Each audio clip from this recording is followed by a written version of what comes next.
90 రోజుల కోర్సు పూర్తి చేస్తే చాలు 100% ప్లేస్మెంట్ సపోర్ట్ తో సాఫ్ట్వేర్ జాబ్ మీ సొంతం. వెంటనే కోడ్ జ్ఞాన్ డెస్టినేషన్ ని సంప్రదించండి. సో పవన్ కళ్యాణ్ గారు పిఠాపురం నుంచి ఎప్పుడైతే పోటీ చేయాలని నిర్ణయించుకున్నారో పిఠాపురంలోనే ఆయన చిరునామా ఉండాలని కూడా ఆయన డిసైడ్ అయ్యారు. అందుకోసం పిఠాపురంలో ఒక ఇంటిని కూడా తీసుకున్నారు. ఆ ఇంటికి సంబంధించినటువంటి అప్డేట్స్ కూడా ఇప్పటివరకు ఇచ్చాం. సుమన్ టీవీ కూడా ఇచ్చింది.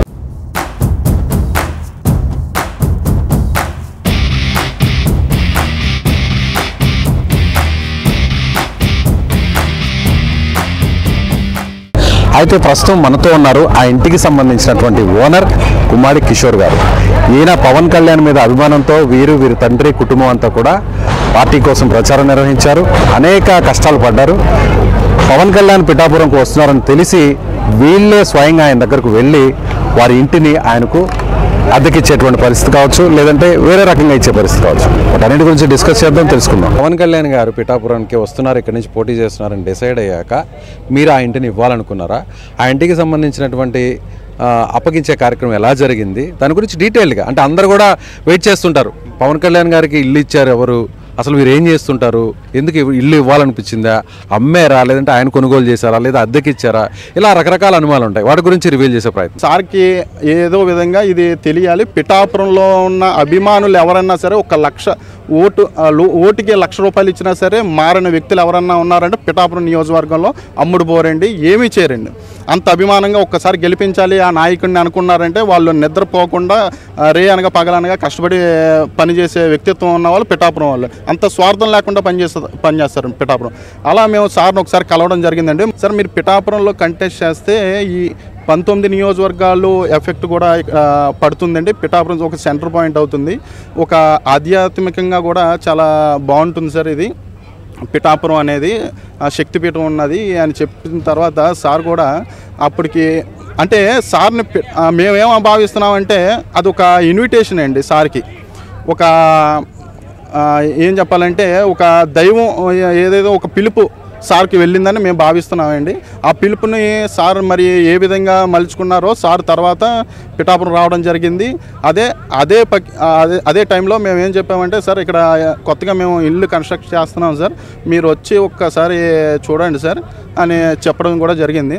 తర్వాత అవన్నీ కూడా మేము సాఫ్ట్వేర్ కంపెనీ పెట్టాము, ఇవన్నీ కూడా జరిగినాయి. ఒక 3 సంవత్సరాలు ఇప్పుడు పవన్ కళ్యాణ్ గారు ఉండేటువంటి ఆ ఇంటిలో మీరు కంపెనీని పెట్టామండి. ఇది ఇంటిని ఎన్ని సంవత్సరాల ముందు కన్స్ట్రక్షన్ చేశారు మీరు? ఒక 3 సంవత్సరాలు ముందు నుంచి కూడా మేము ప్లాన్ చేసుకున్నామండి. 3 సంవత్సరాలు పట్టిందండి. ఉగాదికి సార్ వచ్చి ఓపెనింగ్ చేసి సారు ఆఫీసు ఇవన్నీ కూడా అక్కడి నుంచే రన్ చేయడం జరిగిందండి. ఓకే, అంటే ఇది ఎంత స్థలం, ఇది ఎంత కొనుగోలు చేశారు, ఇప్పుడు కొనుగోలు చేశారు?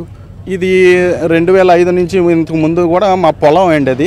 ఆ పొలాన్ని ఈ కన్స్ట్రక్షన్ చేసి ఒక సుమారుగా ఒక 70 సెంట్లో ఈ భూమి కన్స్ట్రక్షన్ చేసి బిల్డింగ్ కన్స్ట్రక్షన్ చేసి చేయడం జరిగింది. ఏ సంవత్సరంలో దీన్ని కన్స్ట్రక్షన్ పూర్తి చేయడం జరిగింది? ఇది 2024 అండి, 24 ఉగాది అండి. ఉగాదికి సార్ చేతుల మీదుగా ఓపెనింగ్ చేస్తారు. కన్స్ట్రక్షన్ సుమారుగా 3 సంవత్సరాలు పట్టిందండి. 3 సంవత్సరాలు. ఇది మీకు ఇబ్బంది లేదనుకుంటే ఎంత ఖర్చు అయింది? ఈ స్థలం కావచ్చు, లేదంటే ఆ ఇంటికి నిర్మాణానికైనా ఖర్చు కావచ్చు. ఖర్చు అయితే ఎక్కువే అయింది సార్. ఒక అంటే రఫ్గా అది లెక్కలు లేవు సార్. అంటే ఇప్పుడు ప్రస్తుతం పవన్ కళ్యాణ్ గారు ఉన్నారు కాబట్టి దాన్ని అసలు డబ్బులో కొలవలేము, దాన్ని లెక్క కట్టలేము. మీ అభిమానాన్ని లెక్క కట్టలేము, ఆ స్థలాన్ని ఆ ఇంటిని కూడా లెక్క కట్టలేము, అంతేనంటారా? పవన్ కళ్యాణ్ గారు ఇక్కడికి వచ్చారు కాబట్టి దానికి లెక్క కట్టలేనంత విలువ సార్ అది. సో మీరు అమ్మేరా లేదంటే అభిమానంతో ఆయనకి ఇచ్చేసారా, ఏంటి దాని గురించి ఒకసారి చెప్పండి. డైరెక్ట్గా మేము పవన్ కళ్యాణ్ గారికి చెప్పడం జరిగింది సార్ ఇలా మీరు పిఠాపురంలో కంటెస్ట్ చేస్తే బాగుంటుంది సార్, మీరు ఇలా పిఠాపురంలో వచ్చినప్పుడు బిల్డింగ్ కూడా కొత్తగా ఓపెనింగ్ అవుతుంది సార్, మీరు వచ్చి ఓపెనింగ్ చేసి మీరు ఇక్కడ కంటెస్ట్ చేసేలాగా ఉంటే ఇక్కడ ఇందులో ఉండదు సార్, మీరు ఎన్ని సంవత్సరాలు ఉంటారో ఉండండి సార్, మాకు అభ్యంతరం లేదు అని ఫాదర్ చెప్పమన్నారు సార్. ఆ విధంగా చెప్పడం జరిగింది సార్. దానికి ఓకే అన్నారా? నేను చూస్తానని చెప్పారు సార్. అప్పుడు వచ్చి టీం చూసారా? వచ్చి దాని తర్వాత టీం రావడం, తర్వాత ఓకే చేసుకోవడం, సార్ వచ్చి ఉగాదికి ఓపెనింగ్ చేయడం జరిగింది సార్. అంటే సార్కి తగ్గట్టుగా దాన్ని మలుచుకున్నారు, ఆ లోపల ఇంటీరియర్ కానీ లేదంటే ఆ రూమ్స్లో ఉన్నటువంటి ఫర్నిచర్ ఇవన్నీ కూడా?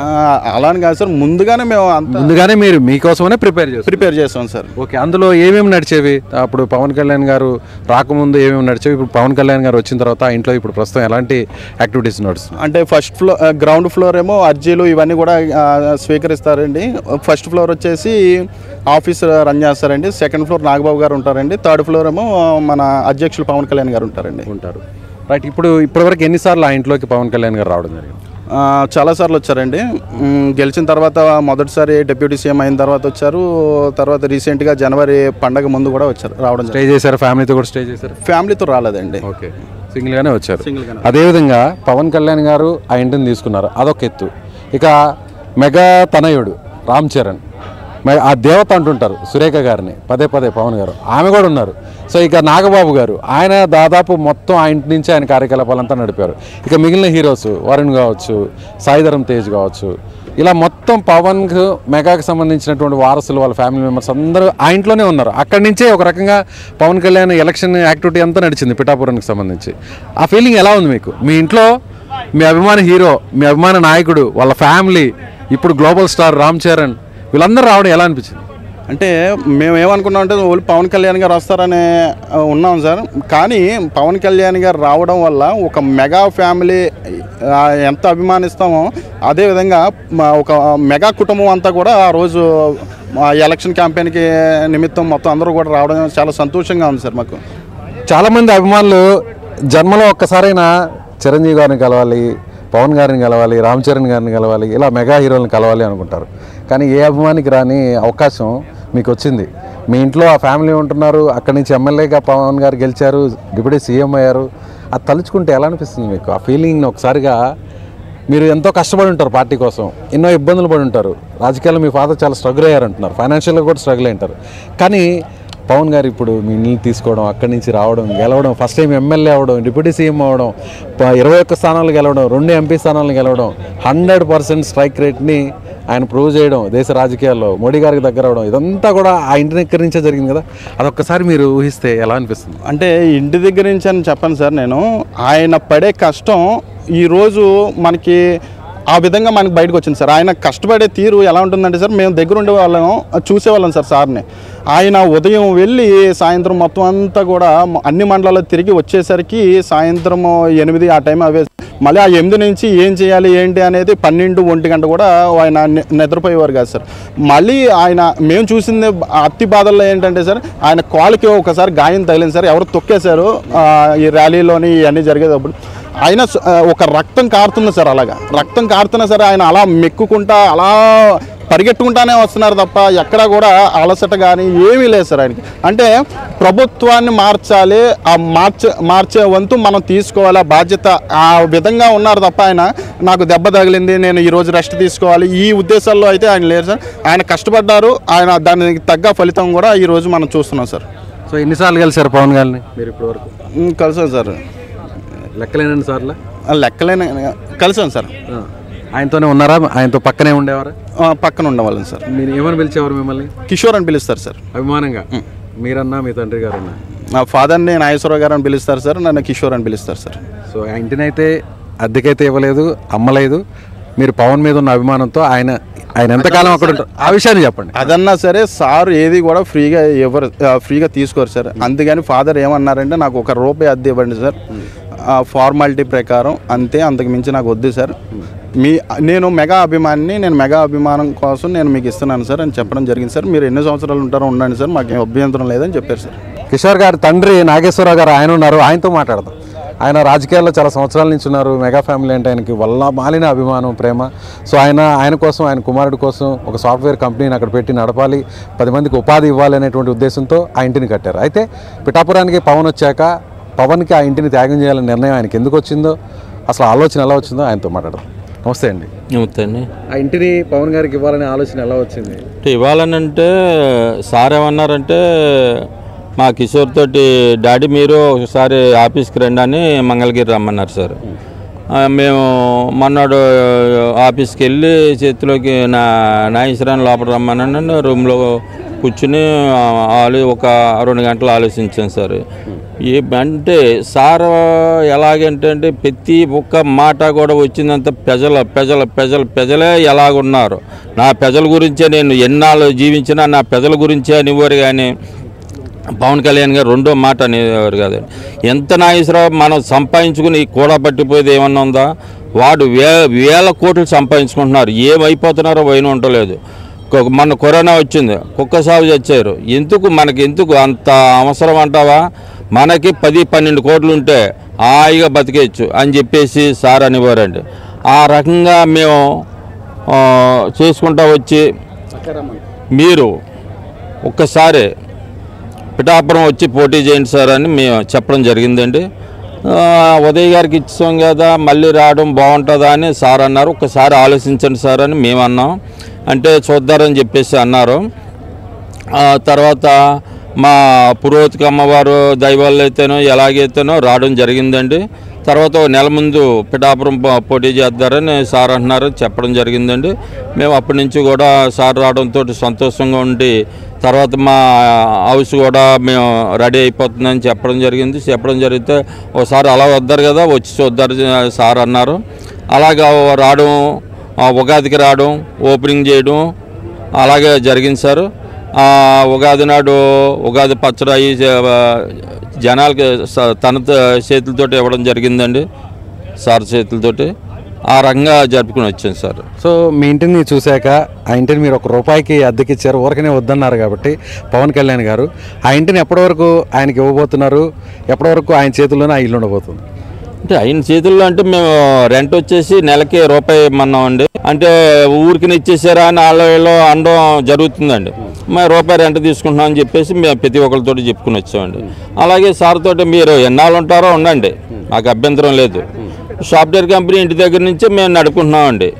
ఆ రకంగా మేము చేసుకుంటూ వస్తున్నామండి. ఇప్పుడు పిఠాపురానికి సంబంధించిన పార్టీ యాక్టివిటీస్ అంతా కూడా ఆ ఇంటి నుంచే నడుస్తుంది? ఆ ఇంటి నుంచే నడుస్తుంది సార్ ఇప్పుడు వరకు. ఓకే. ఆ స్థలం ఎప్పటి నుంచి ఉంది మీ కంట్రోల్లో? ఆ ప్లేస్ అది 2005 నుంచి మా కంట్రోల్లో ఉందండి. అప్పుడు ఆ స్థలాన్ని ఎంత కొన్నారు? అప్పుడు వచ్చేసి 1,70,000 అండి ఎకరం వచ్చేసి. ఇప్పుడు అది ఎకరంలో ఎంత భాగం ఉంది? ఇప్పుడు అది అంటే మేము కొంట అక్కడ 10 ఎకరాలు కొన్నామండి. అది ఆ ల్యాండ్ వచ్చేసి 10 ఎకరాలు, ఒక్కో ఎకరం వచ్చేసి 1,70,000 అండి. ఈవేళ వచ్చేసి ఎకరం 9 కోట్లు అండి. ఓకే. అది మీ కంట్రోల్లోనే ఉంది, మిగతా ఆ భూమి అంతా కూడా సైట్లో వేసి కొంత. ఇప్పుడు ఆ ప్లేసు అంటే ఆ ప్లేస్ మార్కెట్ ప్రైస్ చూస్తే వాళ్ళ కన్స్ట్రక్షన్ కావచ్చు, ఆ ప్లేస్ ఎంత వాల్యూ ఉంటుంది మామూలుగా? ఎకరం వచ్చే అంటే ఈ హౌస్ ఉన్న ప్లేస్ కావచ్చు, కన్స్ట్రక్షన్ కావచ్చు, ఒక 15 కోట్లు ఉండొచ్చు అండి. 15 కోట్లు. 15 కోట్ల ఇంటిని ₹1 అద్దెకి ఇచ్చేసారంటే అది అభిమానం అనాలా, ప్రేమ అనాలా, ఏమనాలి మీరే చెప్పండి. అన్ని కలిపి ఉంటే ఇప్పుడు ఈ ఏదో అంటారు శాస్త్రమ్మ పడతారు, ఇప్పుడు అన్ని కలిపేసి మనం జ్యూస్ తాగితే ఎలా ఉంటుందో ఇప్పుడు అలాగే సార్ మొత్తం ప్రేమ అనుకోవచ్చు అండి, అభిమానం అనుకోవచ్చు. అలాగే మా ఎప్పుడన్నా ఒక చిరంజీవి సినిమా రిలీజ్ అయ్యిందండి ఖైదీ దగ్గర నుంచి, మేము చిరంజీవి ఫ్యామిలీలో ఏ సినిమా వచ్చినా ఆ సినిమాకే వెళ్ళేవాళ్ళం అండి. బయట వాళ్ళ సినిమా ఏ సినిమా మేము చూసేవాళ్ళం కాదండి. ఆ రకంగా మేము చూసుకుంటూ వచ్చేవాళ్ళం అండి.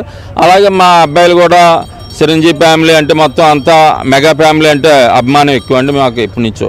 గుండెని ఓపెన్ చేస్తే ఎవరు కనిపిస్తారు? ఇప్పుడు రాముడు ఆంజనేయ స్వామి గుండెలో ఎలా తెలుసుకుంటారు అలాగే మా పవన్ కళ్యాణ్ గారు అంటారు సార్. అంతేనా? మీ నాన్నగారు చెప్పేది నిజమేనా? అభిమానం ఉంది సార్. అంతేనా? చాలా అభిమానం సార్ మెగా ఫ్యామిలీ. ఎంతవరకు చదువుకున్నారు మీరు? నేను degree BSc chemistry sir. Right. అలాగే ఆ 15 కోట్ల రూపాయల వాల్యూ ఉన్న ఇల్లు, ఓకే పవన్ గారు వచ్చారు కాబట్టి అది 100 కోట్లకు వెళ్ళిపోద్ది, 1000 కోట్లకు వెళ్ళిపోద్ది. పవన్ కళ్యాణ్ ఎప్పటి వరకు అక్కడ ఉంటే, లేదు ఇది నాకే కావాలంటే అప్పుడు ఏమంటారు మీరు? ఎక్కడైనా చిన్న ఆశ కలుగుద్దా? అయ్యో అలాగే అంటారండి సార్, అలా అంటారు. నాకే కావాలని ఎప్పుడు కూడా అనరండి, ఎప్పుడు అనరండి. ఎప్పుడు కూడా ఆయన ఎవరిది బయట వాళ్ళదే మాత్రం ₹1 కూడా ఆశించరు. ఆయన డబ్బే ఆయన 10 మందికి ఇస్తున్నారు. ఇప్పుడు ఆయన దగ్గర వేళ ఒక 100 కోట్లు ఉన్నాయనుకోండి, రేపు ₹1 కోటి లేకుండా కూడా చేసిన రోజులు ఉన్నాయండి. సూపర్. అదండి నిజంగా చాలా అదృష్టం అండి. ఎందుకంటే మీ అభిమానం, చాలామంది అభిమానులు ఉంటారు, అభిమానులందరూ కూడా ఒక్కరోజు పవన్ కళ్యాణ్ గారిని, చిరంజీవి గారిని, కార్యకర్తలు కావచ్చు, ఒక్కసారి కలిస్తే చాలు, ఒక్కసారి ఆ చేతిని తాకితే చాలు, ఆ పాదాలను అలా స్పృశిస్తే చాలు అనుకుంటారు, ఒక ఫోటో దిగితే చాలు. అలాంటిది మీకు పవన్ కళ్యాణ్ గారు మొట్టమొదటిసారిగా ఎమ్మెల్యేకి గెలిచారు. ఆ గెలవడానికి కారణం కూడా మీ ఇల్లు, మీ ఇంటికి కూడా అడుగు పెట్టడానికి కూడా ఆ వేళ విశేషం అంటారు చూసారా, అవన్నీ కలిసి వచ్చారు. మొత్తం అన్ని సార్కి అలా కలిసి వచ్చినాయండి, అన్ని అలా కలిసి వచ్చినాయి. అది కలిసి వచ్చింది. అలా మా పిఠాపురం రావడం అయితేనో, ఆ ఇంట్లో రావడం అయితేనో అన్ని అలా కలిసి వచ్చినాయండి. ఇవాళ సార్ అంటే మనం ఒక ఛత్రపతి శివాజీలా చూస్తున్నామండి. మేము ఆయన హోదా ఎలాగుండేదో శివాజీ గారిది ఆ రకంగా మేము చూడాలండి. సార్ని ఒక ముఖ్యమంత్రిగా చూడాలా, సీఎంగా చూడాలా, పిఎంగా చూడాలి. మా కోరికలు అయ్యండి. ఉన్న వాళ్ళ కోరికలు మాకు అనవసరం. మా కోరికలు పిఎం, సీఎం మొత్తం 2 కూడా మా చూడాలన్న ఆశ మాకు ఉన్నదండి. నాగేశ్వరరావు గారు, ఫైనల్గా మా సుమన్ టీవీ ద్వారా ఏం చెప్పదలుచుకున్నారు? మీ అభిమానం ఏ స్థాయిలో ఉంది? మీరు పవన్ గారికి సూటిగా ఏం చెప్పదలుచుకున్నారు? ప్రజల గురించి ఆయన 100 సంవత్సరాలున్న ప్రజల గురించి ఆలోచిస్తారు కానీ వాళ్ళ కుటుంబం గురించి ఎప్పుడు కూడా ఆలోచించరండి సార్. సో ఆయనతోనే మీ జర్నీ అంతేనండి, చివరి వరకు అంతేనండి. పవన్ కళ్యాణ్ మీద ఎలాంటి అభిమానం ఉందో వీళ్ళ మాటలు వింటుంటే మనకు అర్థమవుతుంది. ప్రతి అభిమాని కూడా వీళ్ళని చూసి నేర్చుకోవచ్చు. వాళ్ళ కోసం కట్టుకున్నటువంటి ఇంటిని, ఎంతో విలువైనటువంటి ఇంటిని పవన్ కళ్యాణ్ గారు మా ప్రాంతంకి వచ్చి పోటీ చేస్తున్నారు, ఆయన 1,00,000 మెజారిటీతో గెలవాలి, ఇక్కడి నుంచి ఆయన అంతా కూడా ఆయన రాజకీయ భవిష్యత్తు అంతా చాలా బాగుండాలి, సీఎం అవ్వాలి, పీఎం అవ్వాలి, ఇలా రకరకాల కోరికలతో చాలామంది అభిమానులు ఉంటారు. కానీ అభిమానాన్ని నిజంగా చాటుకున్నారు. 15 కోట్ల రూపాయల వాల్యూ ఉన్నటువంటి ఇంటిని, తమ కోసం ఎంతో కష్టపడి కట్టుకున్నటువంటి ఇంటిని పవన్ గారు ఇక్కడ పోటీ చేయాలంటే ఆయనకి ఇంటిని ఇవ్వాలి, ఆ ఇంట్లో ఆయన ఉండాలి, అక్కడ స్టే చేయాలి అంటూ కేవలం ఒకే ఒక్క రూపాయికి అద్దెకిచ్చారు ఈ కుటుంబం. నిజంగా పవన్ కళ్యాణ్ అభిమానులందరూ కూడా వీళ్ళకు హ్యాట్స్ ఆఫ్ చెప్పాలి ఈ కుటుంబానికి. సో ఇది పవన్ కళ్యాణ్ కెరీర్లో, పవన్ కళ్యాణ్ పొలిటికల్ కెరీర్లో ఇలా వేల మంది అభిమానం ఉండబట్టే ఆయన ఇప్పటికీ సూపర్ లీడర్ అయ్యారు. సో 100% స్ట్రైక్ రేట్తో ఈ దేశ రాజకీయాల్లో విజయాన్ని అందుకున్నారు. మీరేమనుకుంటారు? వీళ్ళు చూస్తే మీకేమనిపిస్తుంది? ఖచ్చితంగా మీ కామెంట్ని కామెంట్ బాక్స్లో తెలియచేయండి. కెమెరామ్యాన్ శివతో విజయ్, సుమన్ టీవీ, పిఠాపురం నుంచి.